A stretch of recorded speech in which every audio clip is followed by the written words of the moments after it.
Magandang araw mga kaibigan. Bigyan natin ng reaction, opinion itong post ng Manila Times. Sabi dito, Zubiri proposes a bill penalizing threats against the President, Vice President, and Presidential successors. Ibig sabihin, pag nagbitiw ka ng salita na ano bang Tagalog ng threat? Pinagbabantan mo ang buhay ng Pangulo, Vice Pangulo, Senate President, at saka Speaker of the House, sino pa yung successor? I think Chief Justice, panglima. Mayroong penalty. So, ibig sabihin, sa ngayon, wala pang batas na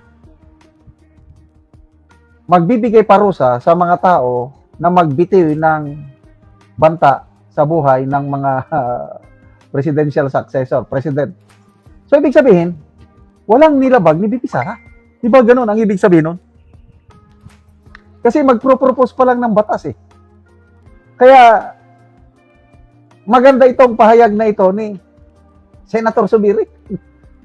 Lumalabas na, pabor ito kay BP Sara dahil wala pang ang batas na magpe-penalize ng ganon, yung conditional threat. Ay nako. Tingnan natin ang mga nag-react ko. 9,800 ang nag-react. 9,200 ang tumatawa. Bakit tinatawanan? Ibig sabihin, wala talagang walang kasalanan pa si BP Sara as of now. 577 lang ang nag-like. So, more than 90% o 95% tinatawanan itong proposal ni Senator Zubiri. So, kaya natin, yung criminal liability.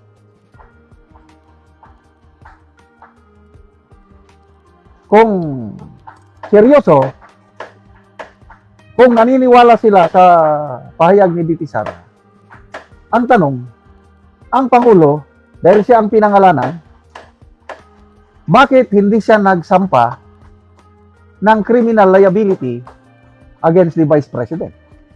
Nagsalita lang siya, statement lang na hindi ko palalampasin ito, ganun-ganun lang. Ang First Lady, nagsampa ba ng kaso ng grave threat? Wala naman. Speaker of the House, Martin, nagsampa ba ng kaso? Wala naman. Kung sineryoso sana nila, kung naniniwala sila na there's a big possibility na gagawin ni BP Sara yung kanyang pagbabanta, sampa na sana ng kaso. Eh, walang nagsampa. Anong ginawa lang ng NBI on their own? Sila na ang nag-imbestiga at I think sila ang nagsampa ng complaint sa DOJ. That was 2 years ago. Eh, yung ganyan, dapat may complainant. Hindi naman pwedeng complainant ang NBI. Dapat ang complainant, itong tatlo na pinangalanan na may mangyayari sa kanila. Kaya tingnan nyo, yung isinampa ng NBI sa prosecutor, up to now, walang resolusyon. Kasi sa tingin ko, wala namang complainant. So kung walang complainant, walang kaso. Di ba ganun yun?